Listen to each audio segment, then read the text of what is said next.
Hello children, welcome to the digital classes. Children, you know that all the living organisms perform some basic processes for survival and perpetuation of the race. So what are those? They are nutrition, respiration, circulation, excretion and reproduction.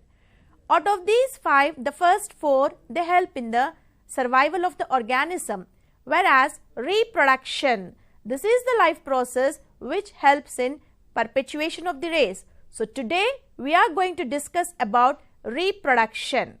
So here, what is reproduction? The ability of an organism to produce the young ones of the same species is called as reproduction.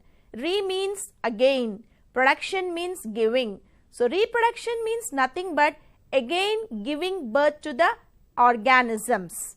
So they may be of same species. For example, you can see here children, a parent tree is there, a mango plant is there, it gives rise to a baby plant which is mango plant itself of the same species. In the same manner, when we come to the animals, a lion gives birth to baby lion called as cub, whereas goat give birth to baby goats called as kids.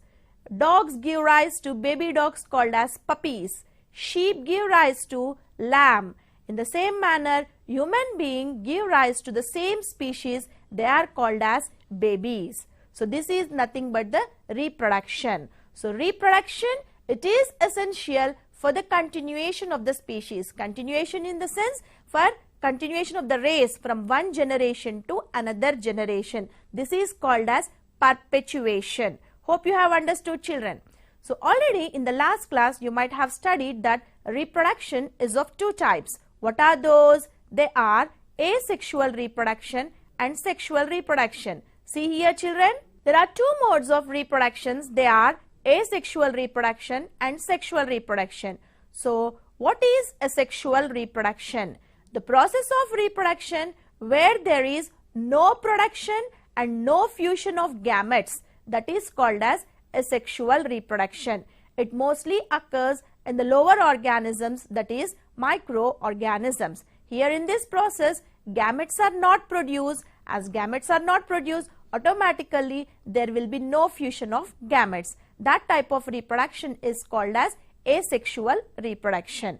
Now, what is sexual reproduction? See children here, the process of reproduction where there is production of gametes is there and as well as fusion of gametes takes place. This is called as sexual reproduction. Where does it occurs? It occurs in higher organisms. Most of the higher organisms undergo the process of sexual reproduction. Is it clear children? Now, let us see what is meant by fertilization. See here, before going to see about this fertilization, let us see the differences of asexual reproduction and sexual reproduction. Asexual reproduction, it involves only one parent organism, that is uniparental, whereas sexual reproduction, it may be uniparental or biparental. In case of asexual reproduction, gametes are not produced, whereas in sexual reproduction, gametes are produced. There is no process of fertilization in asexual reproduction, whereas fertilization is observed in sexual reproduction. And asexual reproduction mostly occurs in microorganisms, that is lower organisms, whereas sexual reproduction takes place in higher organisms. Asexual reproduction, it includes budding, binary fission, sporulation, etc. Whereas sexual reproduction, it occurs due to a process called as pollination and as well as fertilization. So these are the differences between asexual reproduction and sexual reproduction. Hope you have understood children. Now, see here, fertilization. So what is meant by fertilization? I just said that sexual reproduction, it involves gametes. So what are gametes? Male gametes will be there, female gametes will be there. Male gametes are called as sperms, whereas female gametes are called as egg or ova. And the union of these gametes, the union of male and female gametes is called as fertilization. So here now, depending upon where this fertilization process takes place, whether it occurs inside the body of the female or outside the body of the female, the fertilization is divided into two types, that is external fertilization and internal fertilization. See children here, external fertilization. If the fertilization occurs outside the body of the female, that is not inside the body, it occurs outside the body of the female, it is called as external fertilization. That means union of male and female gametes takes place outside. That type of fertilization is called as external fertilization, and mostly this external fertilization occurs in aquatic animals such as fish, frogs, earthworms, etc. See here children, so this is a frog life cycle. This reproduction of a frog is called as a sexual reproduction because here union of male and female gametes takes place, and at the same time the fertilization will be occurring outside the body of the female. So the male frog releases its sperms over the female eggs. Female will be releasing large number of eggs in the water where the male frog will go and it releases the sperm, and the process of fertilization takes place inside the water. That is why this is called as external fertilization.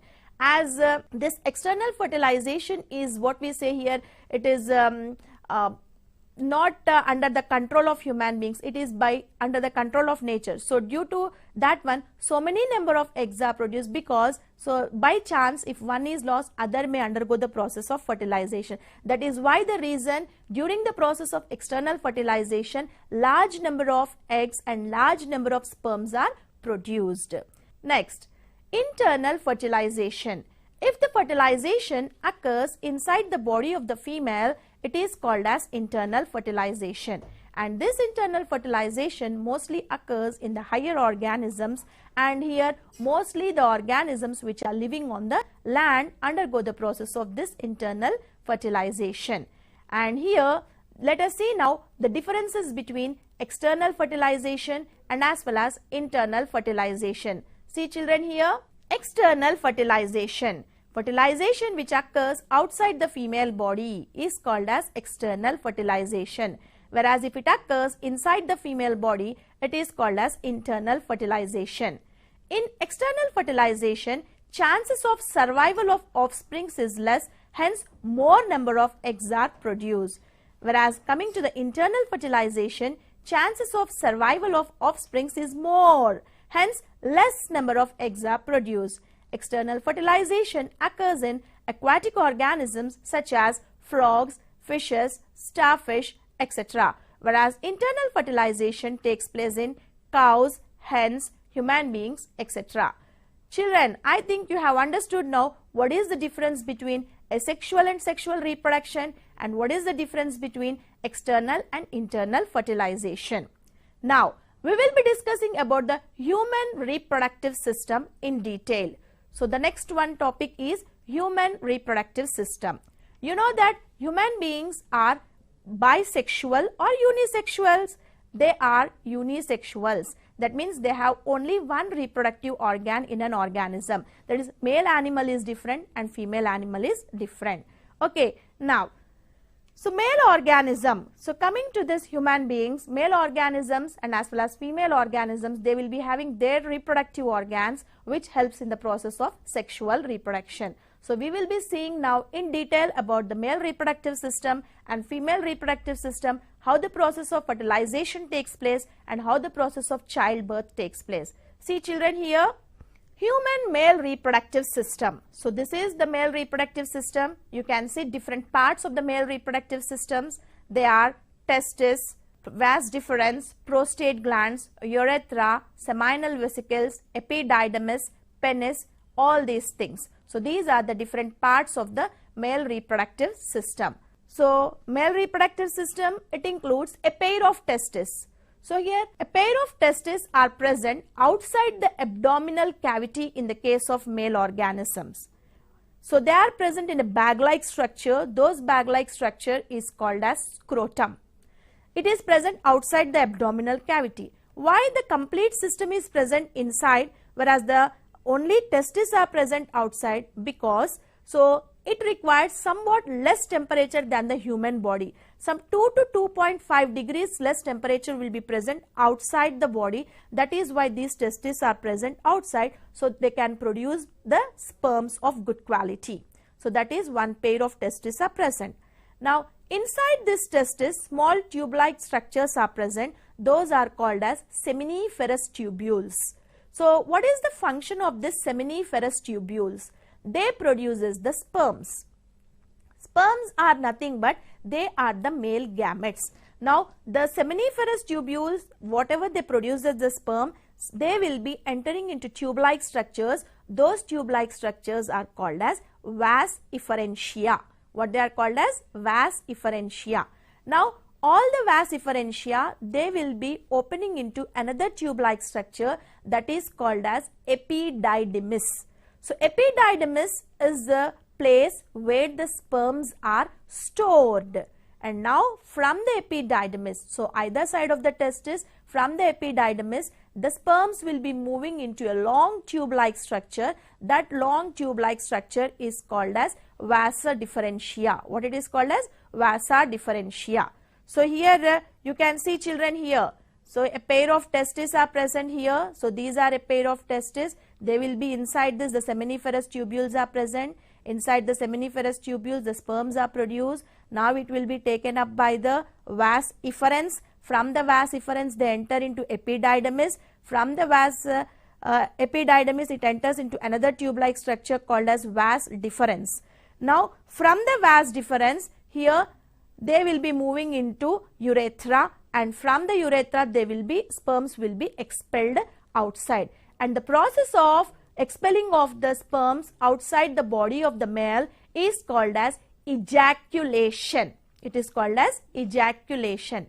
Apart from this, here male reproductive system includes some accessory glands. They are called as a pair of seminal vesicles, prostate glands and Cowper's glands. What is the function of these glands? These seminal vesicles, they provide some liquid that is called as seminal fluid. That fluid help in giving nutrients to the sperm. In the same manner, prostate gland also produce some fluid. That fluid is called as prostate fluid. It also give nutrients to the sperms. And this Cowper's gland, it neutralizes the acidity in the urethra so that the sperms can move freely. So this here, seminal vesicles and prostate glands and Cowper's glands, these three are called as accessory glands, and the liquid which is produced by them is called as seminal plasma. This seminal plasma plus the sperms together called as semen, and now this semen is ejaculated outside from the ejaculatory duct,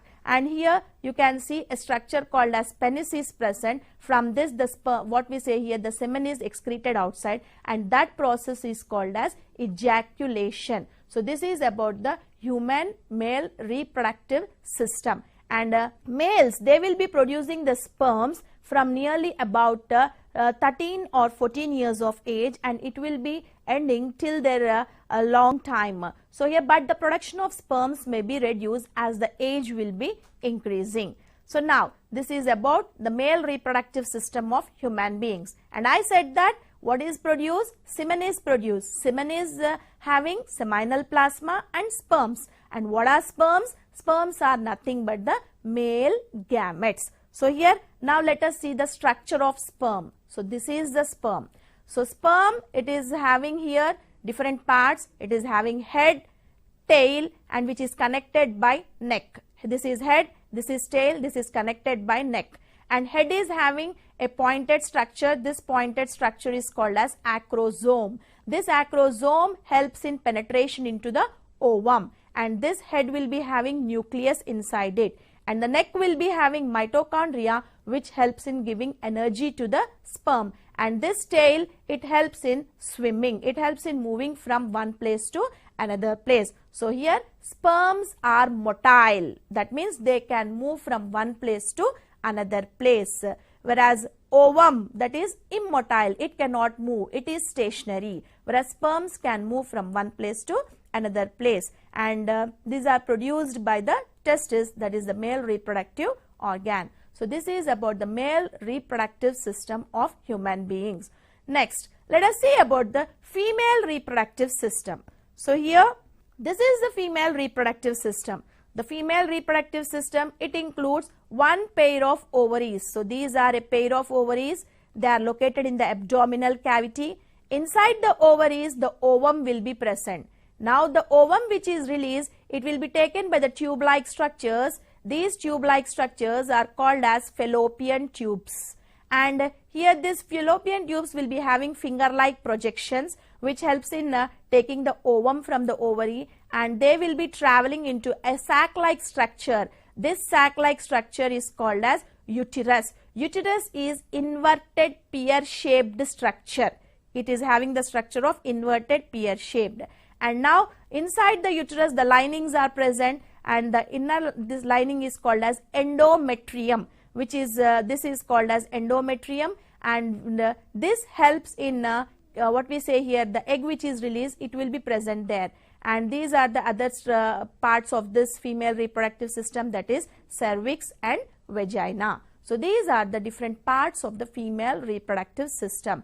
And now here ovaries will be producing ovum. Ovum is nothing but the female gamete. What it is? Female gamete. See here how the female gamete is present. So female reproductive system, it includes pair of ovaries, pair of fallopian tubes, uterus and vagina, and this is the structure of ovum. Ovum here, it is having it is a circular structure. It is having inside it the nucleus is present and the cytoplasm is present, and these are all what we say here, it is a stationary, it cannot move from one place to another place. Now children, let us see here how the female reproductive system is present. In a video we will be observing it here. See children, you can see here, these are nothing but the female reproductive system. It includes a pair of ovaries, it is present in the abdominal cavity, and now here this, see here, these are the ovaries. These are nothing but the finger-like projections of the fallopian tubules. These are funnel shaped structures. These are called as fimbriae. What they are called as, these finger-like projections are called as fimbriae. Now see, the ovum is released. Now the ovum is slowly moving into the fallopian tubes, and it entered into the this sac-like structure. This is called as uterus, and I said that in the uterus there are different layers are present. So here endometrium is very important. Along with that perimetrium, myometrium are also present. Endometrium is very important, and here the ovum will be waiting so that a sperm can come and it can undergo the process of fertilization. So this is about the female reproductive system. Now here, so many sperms will be traveling, so many sperms will be entering into the body of the female. So they will be, many sperms will be entering here. They will be coming from this opening, and they will be entering into the uterus, and inside the uterus, if the ovum is present here, then they undergo the process of fertilization. So millions of sperms travel upwards and reach the oviduct where only one ovum is present. So here sperms travels through cervix into the uterus, searching for the egg to undergo the process of fertilization. So now here, now sperms have entered, and so many sperms will be going towards the egg, and they try to enter inside the egg, but only one sperm will be entering into the egg. All of them will not be entering. So here let us see a video now here how the sperms will be entering. So see here children, so many millions of sperms are there. They entered into the female reproductive system. Now they are all moving. I said sperms are motile, isn't it? So they are entered into the female reproductive system. They are moving here and moving towards the egg, whereas the egg may be present in the fallopian tubes or it may be present in the uterus. So many sperms, they will be moving towards the egg, but only one sperm will be entering into the ovum. See here, one sperm now it has entered into the ovum. When one sperm has entered, it stops. The ovum does not allow any other to enter into it. Now the sperm has entered inside. Now it has broken down and it released its nucleus. So this is the nucleus of sperm.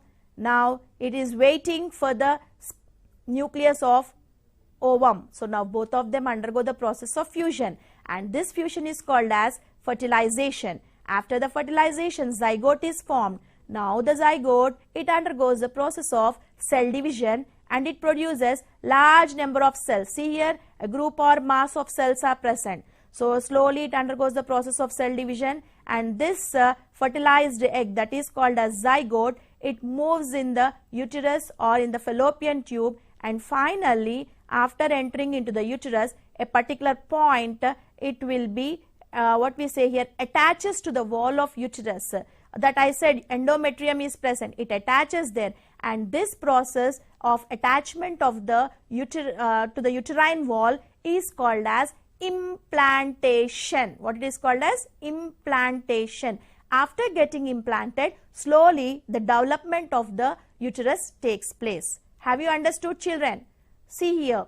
So fertilization means nothing but union of male and female gametes. Male reproductive organ testis, it produces the sperm, and female reproductive organs ovaries, it produces the ovum. Now union of this sperm and ovum results in the formation of zygote, that is called as fertilization. So this is the flow chart how the process of fertilization takes place. So after the zygote has been formed, I said that already the union of male and female gamete results in the formation of zygote, and this zygote slowly develops into embryo. The zygote, it gets implanted to the wall of the uterus and starts dividing and develops into the embryo. And this is the human embryo. See here, this is the embryo, and this embryo, it is now after developing, it slowly, it will be forming some membranes around it. These membranes, so there are different types of membranes surrounding the embryo. So the outer membrane which is present, it is called as chorion. This is called as chorion. What happens to this is, it slowly develops spine-like structures. It enters into the wall of the uterus, and it will be forming blood pool. And now this chorion and this uterine walls, they will be resulting in the formation of a nutritive tissue that is called as placenta. This placenta will be formed at the 12th week of pregnancy. And now here, next, apart from this chorion, another layer is there which is surrounding the embryo, that is called as amnion. This amnion layer, it is surrounded the embryo, and inside the membrane and the fetus or embryo, whatever we can say, some liquid is present. That liquid is called as amniotic fluid, and this amniotic fluid, it protects the baby from external shocks and injuries. Apart from this chorion and amnion, another two membranes are present. They are called as allantois and yolk sac. This allantois and amnion, they will be forming a cord-like structure. This is called as umbilical cord. So placenta, whichever tissue is present, from that tissue a cord or a structure, a tube-like structure is developed, that is called as umbilical cord, which joins the mother's placenta and baby. From there, directly the blood flow does not takes place, but the process of diffusion, the oxygen, carbon dioxide and food materials and waste materials can be removed from this umbilical cord. Have you understood, children? So now here, these are the embryonic membranes. I said chorion, amnion, allantois and yolk sac. And here embryo gets nutrition from the mother's blood through placenta. So placenta is the tissue which is present in the mother's uterus, which connects the embryo to the uterus through villi, which provides oxygen and glucose from the mother to the embryo, and also it removes the waste materials and carbon dioxide from the embryo to the mother's blood. And this is how the fetus will be developing. What is meant by fetus? From the 3rd month of pregnancy, the baby, the embryo is called as fetus. Now this fetus will be present in the mother's womb, and this is the umbilical cord. So have you seen, this is the umbilical cord, here it is present, and this red color tissue which is present, that is nothing but the placenta. From the placenta, everything will be supplied to the baby through this umbilical cord itself, and the embryo continues to develop in the uterus. It gradually develops body parts such as hands, legs, head, eyes, ears, etc. and it takes nearly about 9 months to grow. And this is how the stage before the birth takes place. So before the birth, what happened? The child will be having head downwards. The legs will be present upwards, the head will be downwards, so that it will be easy for the process of parturition. What is meant by parturition? Parturition means nothing but expelling out of the baby from the mother's womb is called as parturition. So here these are the various stages of development. You can see at a particular days, how many days, how the embryo will be present, how slowly it develops, and these are the different stages of development. See here children, a video is being played now, how the process of development takes place. You can see here children.